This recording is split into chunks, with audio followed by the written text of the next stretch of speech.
bao buồn vui. Ngày tháng đưa ta về đâu người ơi, yêu trong cuộc đời thiếu vắng một tình yêu.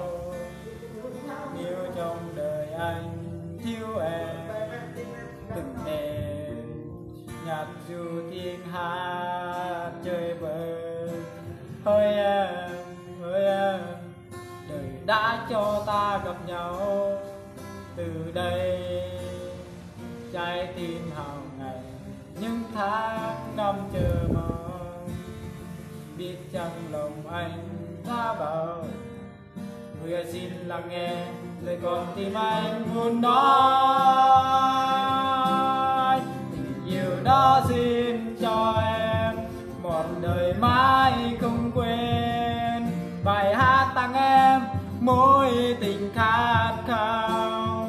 Đời bao giông tố, đời nhiều trong cái,